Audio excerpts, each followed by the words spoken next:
Love Island USA contestant Cierra Ortega abruptly exited season 7 of the show after 2 of her social media posts from 2015 and 2023 resurfaced that appeared to show her using a racial slur. This is a weird sentence to have to say, but can we start holding politicians to the same standard that we hold Love Island contestants? Recently, I have this opportunity and I called you and I told you about it. And you were just like, okay. I said, did you feel jealous? And you were like, I don't think I feel jealous. I was so convicted.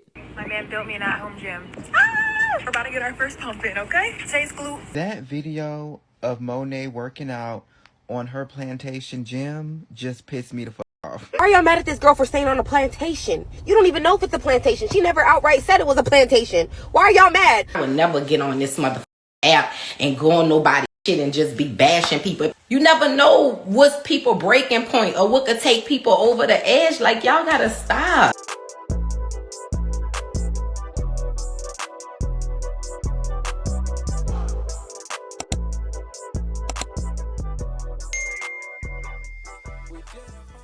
Welcome back to another episode. I'm your host, Jasmine, and today we are talking about hater shit. I feel like we've all pretty much forgotten the saying, if you don't have anything nice to say, don't say anything at all, right?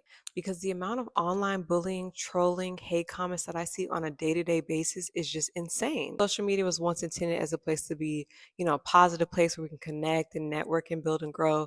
But it's just become a place where people just spread rumors, like to attack people that are already going through a tough time and just finding joy out of people's misery. I can remember it, and I'm sure you can too, early when we were introduced to Instagram, people were posting, their sandwiches at work, like their lunch, and just miscellaneous things that just really didn't have too much thought into it. And now you have people going as far as hiring professional photographers to take their pictures and their content for social media to make sure it's perfect. I think everything's becoming aesthetic, and if it doesn't fit into that, it warrants unnecessary comments and hate. You could choose to be anything in the world, and the majority of society is just choosing to be haters. Like, are y'all okay? Social media got us feeling too confident in the wrong areas, and I think we should dive into it. And again, these are just my lighthearted takes, so don't come for me. Don't forget to like, share, and subscribe to this video so you'll be the first to know when I drop the next one. Okay, let's get into it. Recently, my sister, she put me on to Love Island, a popular show that everybody's watching right now. I was asking her a little bit about it because, I'd never seen it before, and she was telling me, like, yeah, the host committed suicide, and 2 of the contestants that were on there also committed suicide.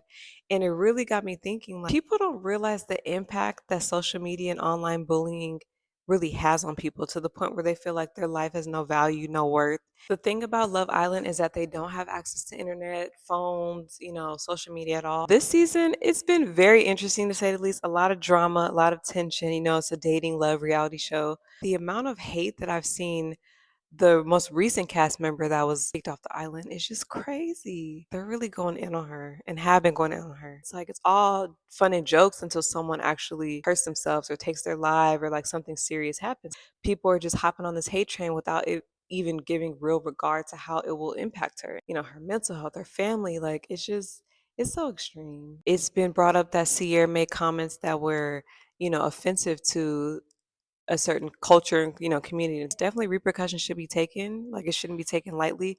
But I feel like in this case, there was no chance to grow from this. Like, there's no grace for her to make mistakes. And we're all human. We all make mistakes every day. It's just ours aren't being highlighted and pointed out and nitpicked and dragged, on a day-to-day basis like hers are. People are going so extreme as far as calling ICE on her family to try to get her deported, sending her death threats, just going to the extreme. For a fact, if you saw these people in person, you would not fix your lips to even say anything. Like, they would never bully her directly to her face. The thing about social media that I don't like, it gives people balls and like the courage to just be mean for no reason. Like, are y'all okay? Being a public figure, being in the limelight, of course, it comes with people's unwarranted opinions. It's like, what is this comment doing? Is it conducive? Is it constructive criticism? Is it trying to help this person? We need more of that and less judgment, Imagine if that was your loved one, like your daughter, your sister, your dad, like your niece. How would you feel? You'd be ready to turn up. Rightfully so, because that's not cool. Recently, I have this opportunity and I called you and I told you about it.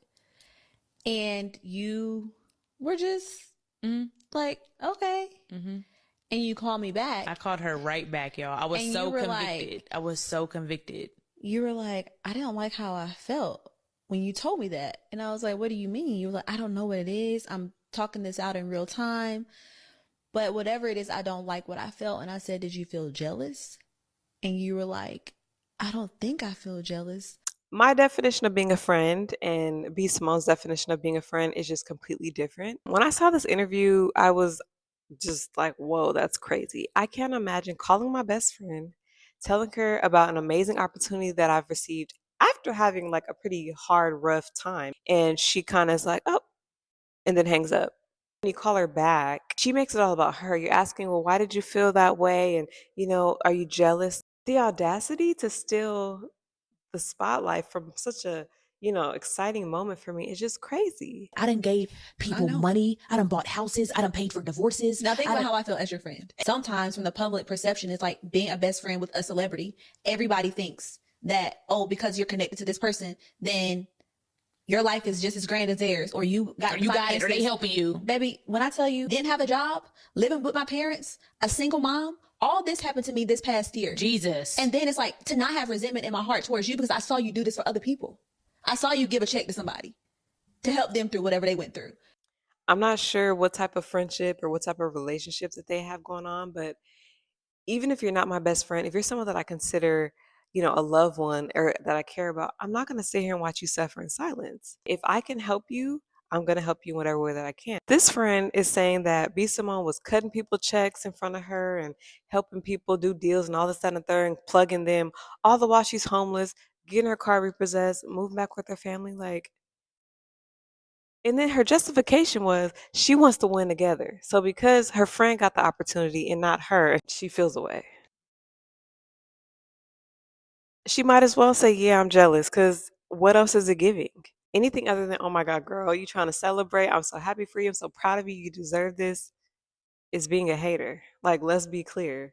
And these are the type of people you kind of need to steer clear from, because they're vocal and loud when you're going through it. But when you're celebrating, when you're up, when you're bouncing back, it's crickets. And that's another thing with social media and just in general. You have to be careful with who you share good news with, because not everybody is happy for you. Your lane is uniquely designed for you. What God has for you is only for you. Nobody can take that. It'll be Simone being threatened by her friend's opportunity of success. She should be happy for her and should see God is still working miracles. So I must be next, or I must be in the vicinity. Not, oh, that's hater shit. What God has for you can't nobody take. Focus on your lane. Focus on what you need to do. Focus on how you can better yourself to get into position to receive what's for you. I feel like that's what B. Simone needs to hear. Like, that was for her. What's for you is for you. And I'm sure your friends celebrated you when you had all these opportunities, when you were up. And it's still by your side supporting you while you kind of navigate this rough period. So I don't know. That wouldn't be a friend of mine after that conversation. Like, I'm glad she called her back and she kind of like explained herself to justify how she was feeling. But that's somebody you got to watch, because they're not really happy for you. My man built me an at-home gym. We're about to get our first pump in, okay? That video of Monet working out on her plantation gym just pissed me the fuck off. Now, this actually pissed me off. Influencer Monet McMichael, she just always exudes like vibrant, positive, just fun energy. She's always doing like, get ready with me videos and just cute little things here and there. And so her and her boyfriend, like, they moved into a house, and she posted that video because she was so excited because he had built her an at-home gym. A dream. When she posted that video, people were going in on her, leaving the most racist comments talking about plantation fitness, assuming that where she was living was like a former plantation home, and they're calling just all kinds of crazy slurs. It was one person that just made a think piece about it, and people just took off and ran with it. They trolled her for days and days, flooded her comments with all kind of crazy things. Even though we weren't owed an explanation, I just love how her boyfriend clapped back. For the history, I hired a genealogist and reached out to an architectural historian to tell me everything I need to know about this cabin. First, this was an early settler's cabin, which converted to a hunting lodge and now currently serves as my guest house. I also found out that someone with the last name Noble used to live here, which I thought was pretty cool. He created a video basically giving us a history lesson of his house and talking about how the former owners had the same last name. He thought it was cool. That really solidified him purchasing the house in a classy way, being like, me and mine are good. watch your mouth, mind your business. Like, period. We're so entitled and excited to run with rumors to bash people. Here she is excited, wanting to share this moment with everybody, you know what I mean? That's helped support her and get to this point in her life. And then you just have people just tearing her down. If you don't have anything nice to say, don't say anything at all. That's just really how I feel when it comes to social media. The world is already cruel enough. We already have so much going on. We don't need your negativity. So many young kids that I see also feeling insecure, feeling depressed, battling with their mental health pressure that they feel to have a certain amount of likes, post certain pictures and just live up to this unrealistic expectation of the baddie aesthetic. There's no need to compare yourself to anybody. Like I said, what's yours is yours and can't nobody take that away from you. If the world focused more so on how they can better themselves, how they can, stay more focused in their lane, like how they can focus on doing what they were created to do, there wouldn't be no haters. There would be community, unity, like so much positivity. Let me drag her. Let me comment on here. Let me make a think piece for some likes, like, and some views. Enough. Understand that these people are human beings just like you, that have feelings just like you. It's not right to subject someone to so much hatred. Of course, I'm realizing a lot of this has to do with people battling with things internally about their self-esteem, their confidence, their worth. I just hate that it's projected outwardly onto others that, don't really deserve it. In closing, I would just like to challenge everyone to just go do something nice for someone right now. If you don't usually like people's posts or stories or repost it, go do all that. Go support someone because you never know how much you can really uplift or make or break someone's day. Your kindness, you just don't know how much it means to a person, especially when they're going through a rough time already. I saw this quote. It was like the real flex is how many people you can positively impact or how many lives you can positively impact. And facts. Always try to be kind. Always try to do the right thing and be a good person because God is always watching. And that's like all that matters at the end of the day. How you treat people, how you make people feel. I'm not perfect by any means, but I always try to go out of my way to do right by people and, uplift them if I can. Making people's day makes my day, honestly. I need more of that. The world has enough hate. It has enough negativity. Just need more kindness. Next time you're getting ready to type something mean or send an evil comment or, just feeling certain emotions when someone has something positive that they're sharing, just kind of pause and check yourself. Am I being a hater? Why am I feeling this way? Just kind of check in with yourself before you project because people deserve to be happy. They deserve positive moments and they deserve to share that with the world without being criticized or ridiculed. I want people to feel less self-conscious on social media. I want them to feel free to post and share and be themselves and because people, have self-control not to like bully them or do the right thing. Be nice, support people. Don't be a hater. Just, journal. Go see a therapist. Do what you need to do. Get that hater shit out your system because it's not cool. It's not cute. It's not a vibe. So now that you've heard my thoughts, what do you think? Do you feel like with being a public figure, being in the limelight, people are going to say and think whatever? Like it comes with the territory? Do you feel like people are taking it way too far, like with online bullying? I want to know your thoughts. Leave your comments below and don't forget to like, comment, share, and subscribe to this video. And I'll see you in the next one.